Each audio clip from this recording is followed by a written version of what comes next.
말세 그리스도의 좌담 기록.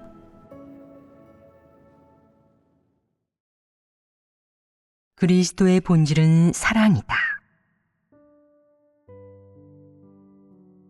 그리스도의 본질을 인식하려면 한편으로는 성육신한 그리스도를 폐교된 인류와 분리하고 성육신을 실제 하나님으로 대하고 순종할 수 있어야 하며, 또 한편으로는 성육신한 하나님이 실제로 사역하고 실제로 진리를 선포하고 실제로 사람들 가운데서 사는 것을 보아야 하고, 그가 어떻게 인류를 정결케 하고 구원하는지도 보아야 한다.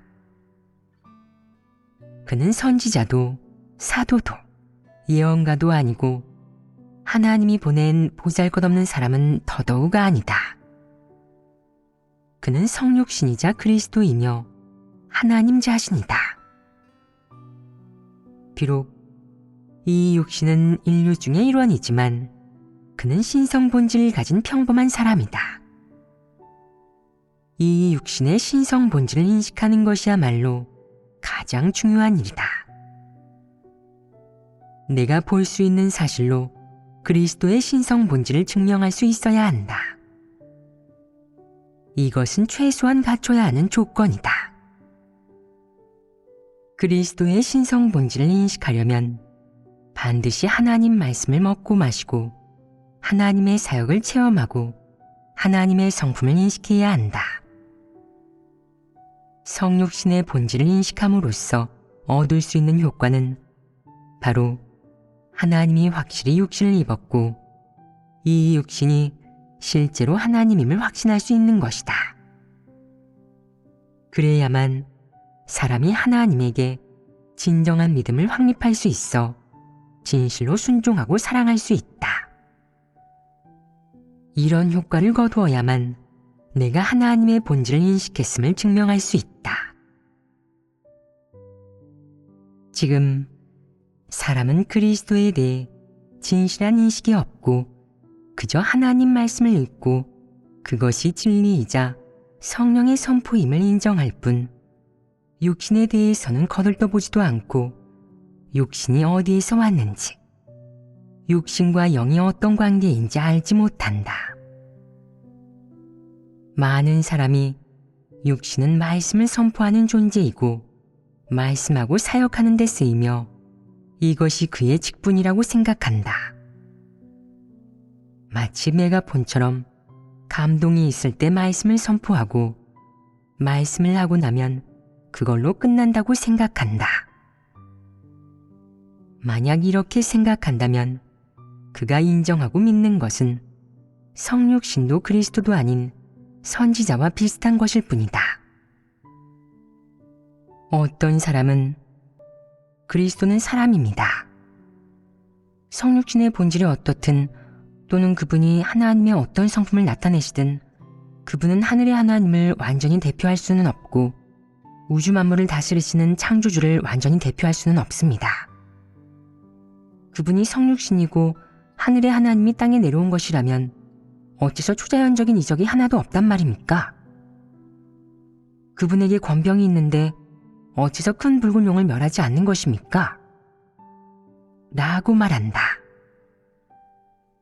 이런 말을 하는 사람은 모두 영적인 이해력이 없는 사람이다. 그는 성육신이 무엇인지 모르고 성육신하여 사역하고 경영하는 범위가 어떻게 되고 구원하는 대상이 어떤 사람인지, 무엇을 선포하고 사람이 인식해야 하는 것은 무엇인지도 알지 못한다. 성육신의 본질은 하나님의 본질이다. 그는 하나님을 대표해 모든 것을 할 수 있다. 그가 바로 하나님 자신이며 자신이 하고 싶은 모든 일을 할 수 있다.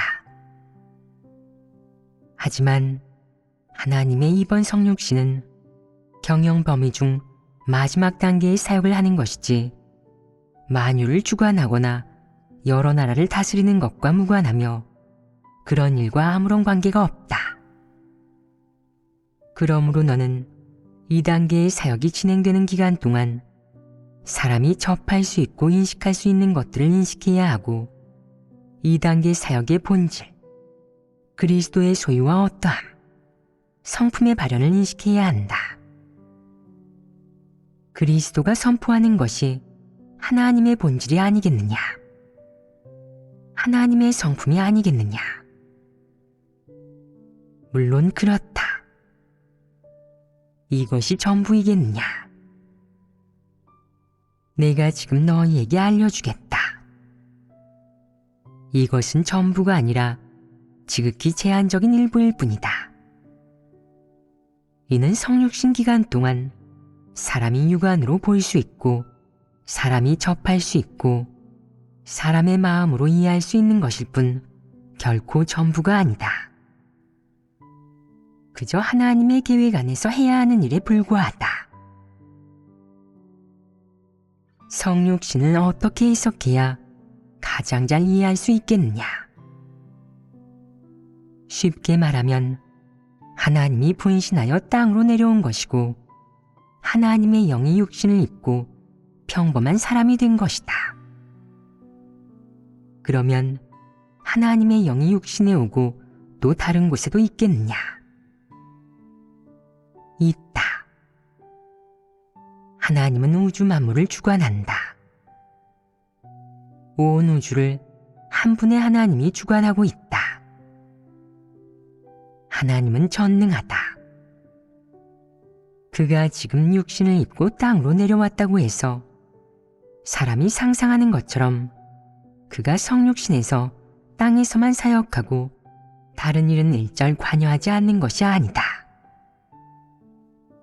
예전에 내가 한 자매에게 하나님이 지금 성육신하여 땅에 있다면 하늘에도 하나님이 있겠느냐? 라고 묻자 그 자매가 곰곰이 생각하더니 이렇게 대답했다. 하나님은 한 분밖에 안 계신데 지금 하나님께서 땅에 오셨으니 하늘에는 하나님이 안 계실 것입니다. 사람이 또 틀렸다. 하나님은 우주 만물을 주관하며 하나님은 영이다.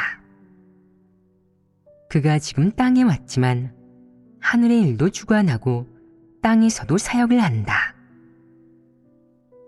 내가 또 그러면 하나님의 영이 떠날 때도 있느냐? 라고 물으니 그 자매가 또 생각하고는 이렇게 대답했다. 아마 떠나셔야 할 것입니다. 때때로 그 육신은 아무것도 모를 수도 있습니다. 육신이 정상적인 생활을 할 때는 영이 떠나고 말씀을 할 때는 또 영이 오며 잠을 잘 때는 영이 다른 일을 하러 갔다가 깨어나면 다시 와서 그의 육신에 따라 말씀하고 사역할 것입니다. 사역이 없으면 육신은 정상 이성의 행동과 모습만 조금 있을 것입니다. 많은 사람이 이렇게 생각한다. 어떤 이들은 하나님의 돈이 어떻게 분배되는지 모르는데 그걸 사사로이 남에게 쓰라고 주지 않을까요? 라며 걱정한다. 사람의 생각은 실로 복잡하다. 심보가 바르지 못한 사람이 어떻게 진리를 추구할 수 있겠느냐? 요컨대 하나님을 인식하는 것은 성육신의 본질을 인식하는 것이든 하나님의 성품을 인식하는 것이든 모두 아주 쉬운 일이 아니다. 하나님이 성육신에서 사역하는 기간 동안 내가 체험하고 접할 수 있는 만큼 인식하고 내가 접하지 못하는 것에 대해서는 함부로 상상해서는 안 된다. 예를 들면 하나님의 육신이 떠나신 뒤에 하나님께서 어떤 형식으로 나타나 다시 사역을 하실까? 다시 땅에 오셔서 우리를 만나실 수 있을까? 라는 상상들이다. 지금 대부분 사람은 이런 외적인 일을 중시하는데 이런 일은 그리스도의 본질과 전혀 관계가 없고 이런 일을 안다 해도 사실 쓸모가 없다. 어떤 일은 내가 알 필요가 없는데 내가 알아야 할 때가 되면 알게 될 것이다. 그런 일은 알든 모르든 중요하지 않으며 성육신한 하나님을 믿고 그리스도를 믿고 그리스도를 따르는데 아무런 영향도 주지 않고 진리를 추구하고 본분을 잘 이행하는 데에도 아무런 영향을 미치지 않는다. 또 내가 알지라도 믿음이 늘어나지는 않을 것이다. 과거에 선지자가 이적과 기사를 나타냈는데 사람이 무엇을 얻었느냐? 그저 하나님이 있음을 인정하는 것에 그쳤을 뿐이다. 그 선지자들은 이적과 기사를 어느 정도 행할 수 있다 해도 하나님이 아니다. 선지자는 하나님의 본질을 갖고 있지 않기 때문이다. 또 성육신은 이적을 행하지 않아도 역시 하나님이다. 그에게 하나님의 본질이 있기 때문이다. 그가 이적과 기사를 나타내지 않는다고 해서 이적과 기사를 나타낼 수 없는 것은 아니다. 그의 말이 모든 것을 이루는 것이 이적과 기사를 나타내는 것보다 더 전능하고 더 큰 기적이다. 하나님의 본질과 성품을 알고자 추구하는 것은 무척 중요하고 너희의 생명 진입에 크게 이롭다. 이것이야말로 하나님을 믿는 바른 길이다.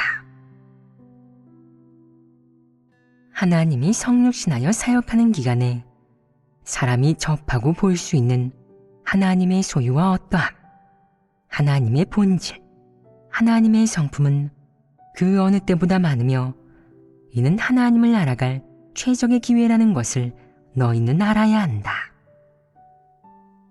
예전에 사람들이 말했던 하나님의 행사와 성품을 인식한다는 것은 쉽지 않았다. 사람이 하나님을 접할 수 없었기 때문이다. 지난날 모세는 여호와가 그에게 나타난 것을 보았을 때 여호와의 행사를 어느 정도 보았을 뿐이다.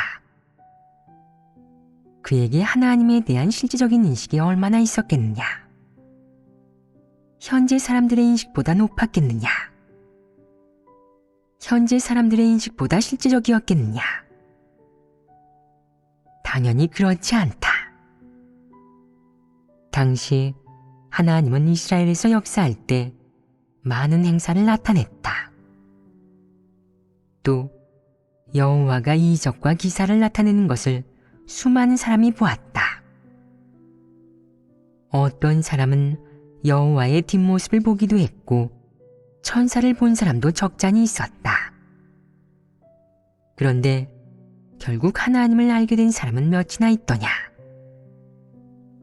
너무도 적었다. 진실로 하나님을 알게 된 사람은 거의 없었다. 말세의 사람들이 하나님이 성육신에서 사역하는 기간을 체험해야만 하나님에 대해 많은 것을 인식할 수 있다. 하나님이 무슨 사역을 하는지, 하나님이 사역을 하는 목적이 무엇인지, 하나님의 뜻이 무엇인지, 하나님이 사람에게 어떤 태도를 가지고 있는지, 사람이 사탄에게 패괴된 내적 상태와 본질은 어떤 것이 있는지 등을 하나님이 사람과 직접 대면해서 알려주기 때문이다.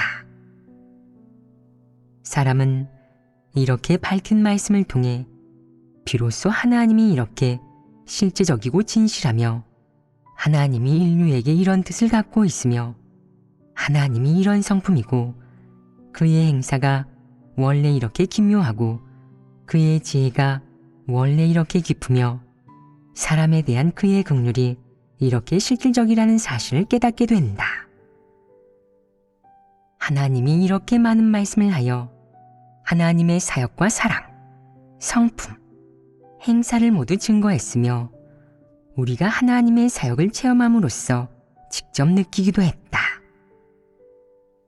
하나님 말씀은 매우 실제적이고 진실하다. 사람은 인류에 대한 하나님의 사랑과 관용이 실로 무한하다는 것을 느꼈다. 사람을 구원하는 하나님의 뜻이 그의 사역과 말씀 속에 구현되어 사람이 실제 체험을 통해 느낄 수도 있다. 그러므로 성육신의 본질을 인식하는 것은 성육신하여 사역하는 기간에만 가능하다. 이 기간이 아니면 내가 아무리 인식해도 실제적이지 못하다. 성육신 사역이 끝나고 떠난 후에는 내가 하나님의 사역을 느낀다 해도 지금처럼 이렇게 실질적이지 않다. 지금 하나님의 성육신 사역은 내가 볼 수 있고 만질 수도 있는 사역이고, 게다가 하나님이 사람과 직접 대면하고 이런 사역을 하기 때문에 하나님이 어떻게 말씀하고 어떻게 사역하는지 사람이 직접 느낄 수 있다. 과거에 베드로가 체험한 것은 너희가 지금 체험하는 것만큼 실질적이지 않았다. 그 당시 예수가 유대 땅에서 사역하는 동안 베드로가 예수를 따르며 하나님의 실제와 사랑스러움을 느꼈지만 그때는 그의 분량이 작아서 피상적으로 느꼈다. 예수가 떠난 뒤 베드로가 예수의 말을 곰곰이 돌이켜보고 음미해 본 뒤에 더 깊이 알게 되었고 더 많은 것을 얻게 되었다. 예수가 사역하는 동안에도 하나님의 소유와 어떠함, 하나님의 자비와 긍휼, 인류에 대한 구원, 인류에 대한 무한한 관용과 은총을 나타냈다. 당시에 따르는 사람들은 어느 정도 느낄 수 있었지만 그 후세 사람들은 아무리 체험해도 당시 사람들만큼 깊이 있게 느낄 수 없었다. 그리고 사람이 성령의 감동을 받고 하나님에게 기도하며 하나님의 뜻을 찾았지만 그 시대 사람들은 어렴풋하게 느꼈고 때로는 정확하게 찾지 못했으며 누구도 감히 자신이 정확하게 알고 있는지 확신할 수 없었다. 그래서 나중에 베드로가 감옥에 갇혔을 때 어떤 이들은 그를 구출하려고 했다. 사실 당시 예수의 뜻은 베드로가 십자가에 못 박혀 마지막으로 증거하게 하려는 것이었다. 그의 길이 종점에 이르렀으므로 하나님이 그로 하여금 이런 방식으로 증거하고 좋은 종착지를 얻도록 한 것이었다. 이것이 베드로가 걸은 길이었다. 당초 베드로가 길끝까지 갔을 때도 그는 예수의 진정한 뜻을 알지 못했는데 예수가 그에게 말해준 뒤에야 예수의 뜻을 알게 되었다. 그러므로 내가 하나님의 본질을 이해할 수 있는 가장 실리적인 때가 바로 성육신 기간이다. 이 기간에 너는 볼 수 있고 만질 수 있고 들을 수 있고 깊은 감명을 받을 수 있다. 하나님의 성육신 사역이 끝난 뒤에 내가 성령이 어떻게 역사하는지 경험하고 돌이켜보려면 그렇게 깊이 느낄 수 없을 것이고 내게 아무리 인식이 생긴다 해도 얄팍한 것이다. 그때는 사람의 폐괴의 성품을 연단하는 수밖에 없다. 연단이 끝나면 사람은 진리를 더 많이 깨닫게 될 것이고 얻은 진리를 생존의 토대로 삼아 내면의 폐괴의 성품이 변화받게 될 것이다. 그러나 내가 아무리 하나님을 사랑하고 하나님을 인식하고자 추구해도 그리 큰 진전은 없다고 할 수 있다. 사람의 성장은 한계가 있으며 성육신 사역을 체험함으로써 하나님을 인식하는 것만큼 실리적이지 못하다. 성육신 기간에 하나님은 많은 진리를 선포했지만 많은 사람이 그걸 보고도 깨닫지 못하고 듣고도 알지 못했다.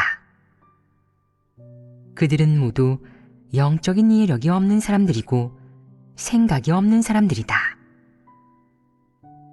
사람은 양심과 이성이 없어서 하나님이 사람을 이토록 사랑하고 관용을 베풀어도 그걸 느끼지 못한다. 사람은 모두 이렇게 무감각해서 하나님의 사역이 끝날 때가 되어야 조금 깨닫고 정상 궤도로 들어서기 시작한다. 그리스도의 본질은 무엇이냐? 그리스도의 본질은 사람에게 사랑이며 그를 따르는 자에게는 무한한 사랑이다. 그에게 사랑과 긍휼이 없다면 사람은 그를 지금까지 따르지 못했을 것이다. 어떤 사람들은 그런데 하나님께는 공의도 있는데요 라고 말한다. 그에게 공의가 있는 것은 맞다. 하지만 그의 성품으로 볼 때 그의 공의는 주로 인류의 패괴의 성품을 증오하고 마귀 사탄을 저주하며 어느 누구도 그의 성품을 거스르지 못하게 하는 것으로 나타난다. 그렇다면 그의 공의에 사랑이 없겠느냐? 사람을 심판하고 사람의 패괴를 정결케 하는 것은 사랑이 아니냐? 하나님은 인류를 구원하고자 지극히 큰 인내심으로 엄청난 굴욕을 견디는데 이것은 사랑이 아니냐?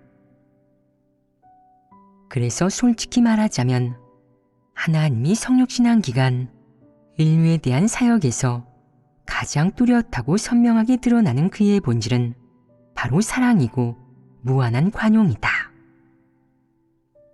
만약 사랑이 아니고 너희의 상상처럼 하나님이 사람을 친다고 하면 치고 사람이 밉다고 하면 징벌과 저주, 심판과 형벌을 내린다면 이 얼마나 엄하냐. 만약 사람에게 노하면 사람은 겁에 질려 벌벌 떨며 하나님 눈앞에 서 있지도 못할 것이다. 이는 하나님 성품을 나타내는 한 가지 방식일 뿐이다. 그의 최종 목적은 여전히 구원이고 그의 모든 성품의 발현에는 사랑이 관통되어 있다. 생각해 보아라. 하나님이 성육신앙 기간에 사역하면서 사람에게 가장 많이 나타낸 것은 무엇이냐? 바로 사랑이고 인내이다. 인내는 무엇이냐? 인내는 바로 내면의 사랑으로 인해 베푸는 긍휼이다. 하나님은 사랑이 있기에 사람을 긍휼히 여기는 것이고 그것은 결국 사람을 구원하기 위한 것이다. 마치 부부가 서로 진실로 사랑하면 상대방이 부족하거나 문제가 있어도 개의치 않고 화나게 할 때도 인내할 수 있는 것과 같다. 모든 것이 사랑의 기반 위에 세워져 있는 것이다. 미움이라면 태도가 이렇지 않고 이렇게 표출하지도 않으며 이러한 결실도 없다. 만약 하나님께 그저 증오와 노, 심판과 형벌만 있을 뿐 거기에 사랑이 없다면 너희가 지금 보게 된 상황과 달랐을 것이다. 그러면 너희는 화를 입었을 것이다. 그런데 하나님이 여전히 너희에게 진리를 공급할 수 있겠느냐? 심판과 형벌의 사역이 끝난 후 진리를 전혀 받아들이지 않는 그런 사람들은 저주받을 것이다. 설령 바로 죽지는 않는다고 해도 병에 걸릴 자는 병에 걸리고 불구가 될 자는 불구가 되고 미칠 자는 미치고 눈멀 자는 눈이 멀어 악령과 더러운 귀신 손에 넘어가 짓밟혔을 것이고 지금의 이러한 모습이 아니었을 것이다. 그래서 너희가 너무 많은 하나님의 사랑과 하나님의 관용, 긍휼, 자비를 누렸다고 하는 것이다. 하지만 사람들은 그렇게 생각하지 않을 뿐 아니라 하나님께서는 마땅히 인간에게 이렇게 하셔야 해. 우린 하나님의 공의와 진노도 적잖이 누렸으니까. 라고 생각한다. 내가 진정 누렸느냐? 진정 누렸다면 너는 벌써 죽었을 것이다. 어찌 지금의 이 인류가 있을 수 있겠느냐? 하나님의 미움, 진노, 공의는 모두 이 사람들을 구원하려는 바탕에서 바라는 것이다. 그 성품에는 하나님의 사랑, 긍휼, 그리고 크나큰 인내가 들어있다. 그 미움에는 어쩔 수 없는 부분이 있다. 그 미움에는 인류를 향한 하나님의 무한한 염려와 기대가 들어있다. 하나님의 미움은 인류의 패괴를 겨냥하고 인류의 패역과 죄악을 겨냥한 일방적인 것이자 사랑의 기초 위에 세워진 것이다. 사랑이 있기에 미움도 있다. 하나님의 인류를 향한 미움과 사탄을 향한 미움은 다르다. 하나님은 인류를 구원하고 사탄을 구원하지 않기 때문이다. 하나님의 공의 성품은 하나님이 원래 가지고 있던 것이다. 진노, 공의, 심판은 원래부터 있던 것으로 인류를 향해 바랄 때에야 생긴 것이 아니다. 인류가 목도하기 전부터 하나님의 성품은 이러했다. 단지 사람은 이를 겪고 나서야 하나님의 공의가 본디 이러함을 알게 되었을 뿐이다. 사실 하나님이 공의롭고 위엄 있거나 진노하든 아니면 인류를 구원하며 여러 사역을 하든 모두 사랑으로 인한 것이다. 어떤 이는 그럼 사랑을 얼마나 가지고 계신 건가요? 라고 묻는데 얼마나가 아니라 100%의 사랑을 가지고 있다. 사랑이 조금이라도 모자라면 인류가 모두 구원받을 수 없기에 하나님은 모든 사랑을 사람에게 주었다. 하나님은 왜 성육신 하겠느냐? 예전에 말했듯이 하나님은 어떤 대가를 치르더라도 인류를 구원한다. 성육신은 바로 하나님의 모든 사랑을 담은 것으로 이는 너희에게 하나님에 대한 인류의 배역이 극에 달했음을 보여준다. 이미 구제불능인 지경에 이르렀기에 하나님은 어쩔 수 없이 성육신하여 인류를 위해 헌신하는 것이다. 하나님은 모든 사랑을 전부 내놓았다. 하나님이 인류를 사랑하지 않았다면 성육신할 리 없다. 하나님은 하늘에서 천둥을 쳐 직접 위엄과 진노를 발해 인류를 고꾸라뜨릴 수 있다.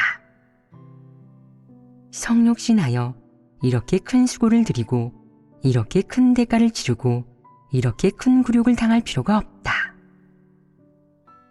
이것이 바로 분명한 예이다. 하나님은 자신이 고통과 굴욕, 버림과 핍박을 받는 한이 있어도 인류를 구원하고자 한다. 이처럼 열악한 환경에도 하나님은 여전히 와서 인류를 구원한다. 이는 가장 큰 사랑이 아니냐. 하나님께 공의만 있고 인류에 대한 무한한 미움으로 가득하다면 성육신하여 사역할 리 없다. 인류가 극도로 폐교될 때까지 기다렸다가 인류를 멸해버리면 그만이다. 하지만 하나님은 인류를 사랑하기 때문에 인류를 향한 지극히 큰 사랑 때문에 성육신하여 이렇게 극도로 폐괴된 인류를 구원하는 것이다. 많은 사람이 하나님의 심판과 형벌을 겪고 자신의 본성을 인식한 후 끝났어. 나 같은 인간은 구원받을 수 없어. 라고 말한다. 내가 자신이 구원받을 수 없다고 여길 때에야 비로소 인간을 향한 하나님의 지극히 큰 인내심과 사랑을 알게 된다. 하나님의 사랑 없이 사람이 무엇을 할 수 있겠느냐? 사람의 본성이 모두 이렇게 폐괴되었어도 하나님은 여전히 너희에게 말씀해 준다.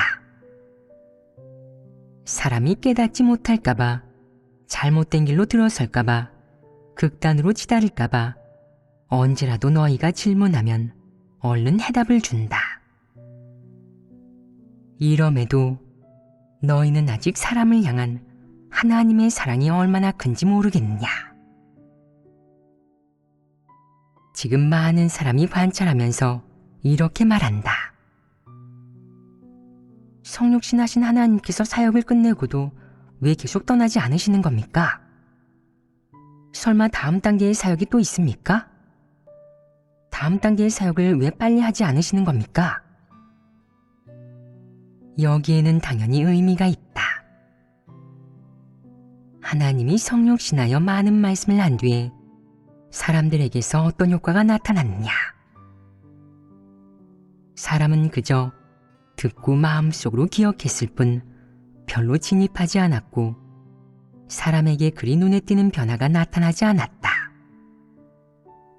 지금 너희의 이런 상황처럼 많은 진리를 아직 명확히 알지 못하고 실제에 전혀 진입하지 못했다. 너희가 말해보아라. 하나님이 성육신하여 사역하며 그렇게 많은 말씀을 했는데 그의 목적은 무엇이겠느냐? 최종적인 효과는 무엇이겠느냐? 그가 지금 다음 단계의 사역을 시작하여 이 사람들을 내버려 두고 상관하지 않는다면 이 사역은 중도에 포기하는 것이다.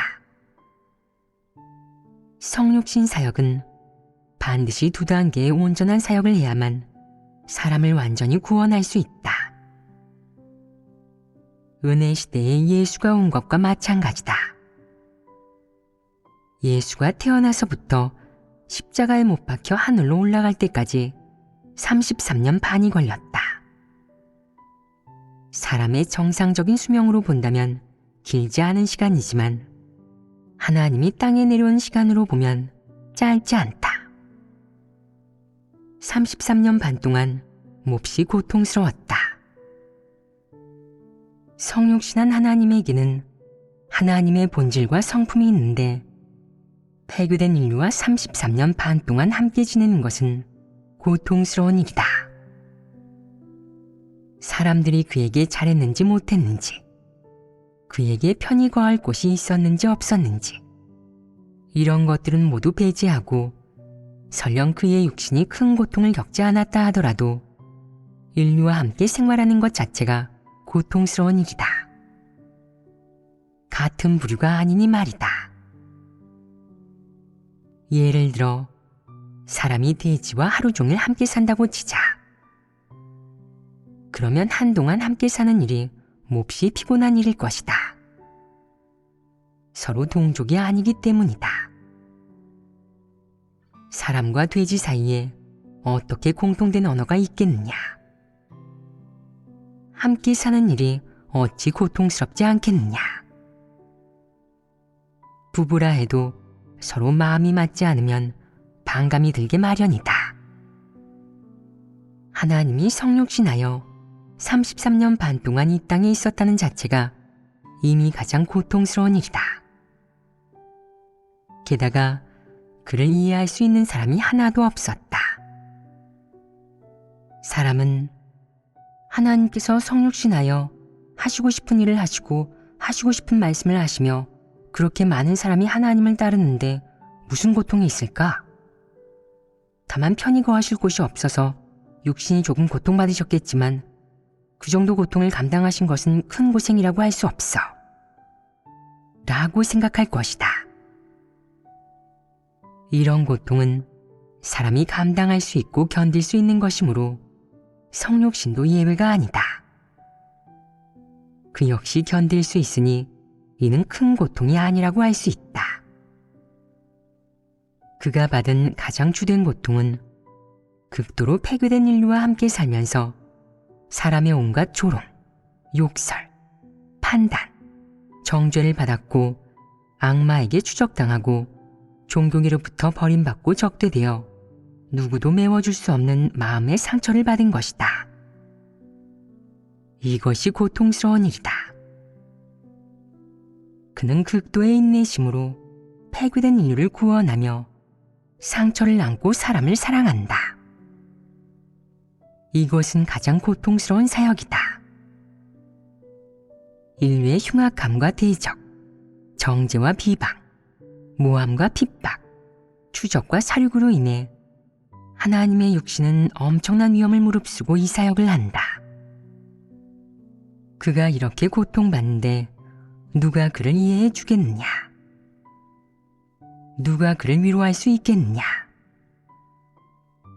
인류는 작은 열의만 있을 뿐 불평을 늘어놓거나 그를 소극적이고 냉담하게 대한다. 그런데 그가 어떻게 그런 것으로 인해 고통받지 않을 수 있겠느냐? 그의 마음이 받은 고통이 너무도 큰데 작은 물질적 누림으로 인간이 하나님에게 준 상처를 메울 수 있겠느냐? 너는 잘 먹고 잘 입으면 행복하다고 생각하느냐? 그것은 너무 황당한 관점이다. 예수가 땅에서 사역을 하며 33년 반 동안 살았고 십자가에 못 박힌 후 죽음에서 부활하여 인류에게 40일 동안 나타난 뒤에야 해탈을 얻고 인류와 함께 사는 고통스러운 세월이 끝났다. 하지만 하나님의 마음은 항상 인류의 종착지를 걱정하며 똑같은 고통을 받고 있다. 이 고통은 어느 누구도 이해할 수 없고 감당할 수도 없는 것이다. 예수가 십자가에 못 박혀 모든 사람의 죄를 짊어짐으로써 인류가 구원받을 수 있는 기반이 마련됐다. 그가 십자가에 못 박혀 인류를 사탄의 손에서 속량해냈다. 그는 모든 구속사역을 끝낸 뒤에야 인간 세상에서의 고통스러운 삶을 끝냈다. 모든 사역이 완성된 후에 그는 단 하루도 지체하지 않았다. 그저 사람들에게 나타남으로써 하나님이 인류를 구속하는 사역을 이루었고 그의 성육신 계획 중 하나를 완성했음을 알게 했을 뿐이다. 사역이 조금이라도 완성되지 않았다면 그는 떠나지 않았을 것이다. 은혜 시대에 예수는 항상 내 때는 아직 이르지 않았다 라고 말했다. 때가 이르지 않았다는 것은 사역의 기한이 끝나지 않았다는 뜻이다. 다시 말해 성육신의 사역은 사람들이 상상하는 것처럼 여러 곳을 돌아다니고 말하고 교회 생활을 보고 해야 할 말을 다 하면 끝나는 것이 아니다. 성육신이 사역을 마치고 이렇게 많은 말을 다 한 후에도 그는 마지막 결과를 기다릴 것이다. 그가 한 말이 거두는 성과를 기다리고 사람이 구원받는 모습을 보려고 할 것이다. 이것은 당연한 일이 아니겠느냐. 그의 모든 심혈과 대가를 이 사역에 바쳤는데 버려두고 떠날 수 있겠느냐. 그는 끝까지 지키며 이 일이 결과를 거둔 후에야 안심하고 다음 단계의 사역을 할 것이다. 특히 하나님 자신의 경륜과 하나님 자신의 사역은 자신만이 할 수 있는 것이다.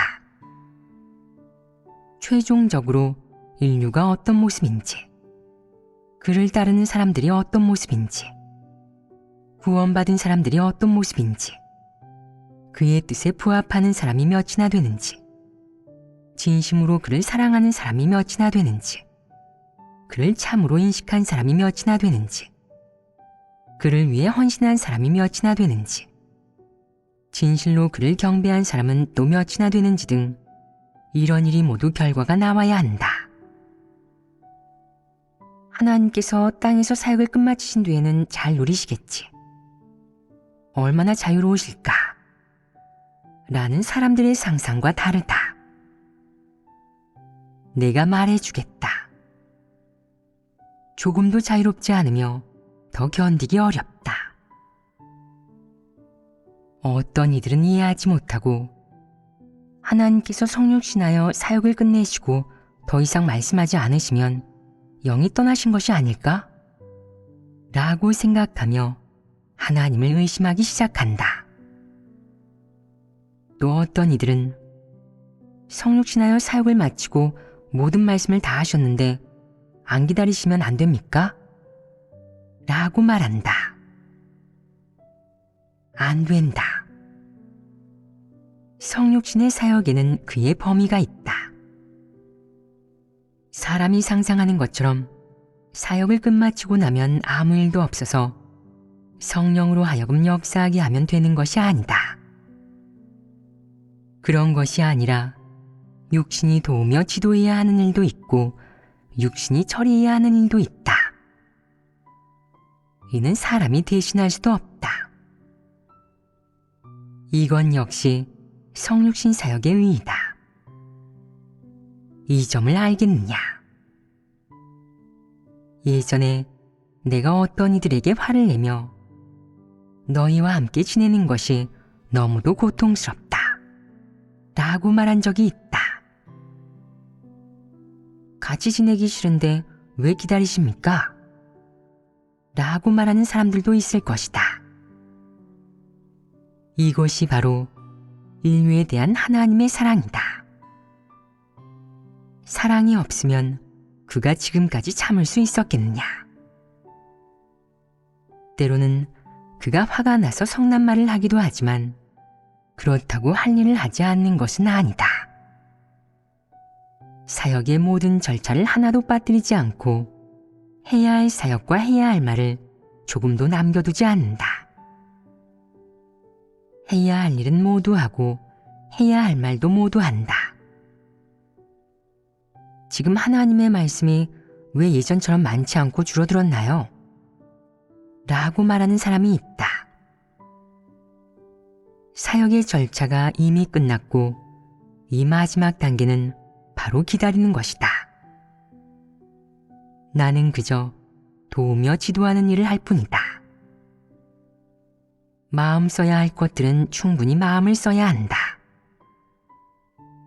이 마지막 기간까지 내가 왜 항상 몸이 좋지 않겠느냐? 이것도 역시 의미가 있다고 할 수 있다. 인류의 고통과 아픔을 짊어지기 위함이다. 성육신이 병을 앓는 것도 사실 단계적인 것이다. 해서는 안 되는 일은 육신의 병을 통해 제한하고 허락하지 않는 것이다. 때가 되면 육신이 고통을 겪어야 한다. 그리 큰 제한이 없으면 그는 인류에게 항상 조금이라도 더 말하려고 하고 조금이라도 더 도우려 할 것이다. 그가 하는 사역이 구원하는 사역이기 때문이다. 성육신의 사역은 처음부터 끝까지 언제나 하나님의 사랑을 드러낸다. 그가 하는 사역의 본질은 바로 사랑이다. 그는 인류를 위해 모든 것을 바치고 전부를 바쳤다.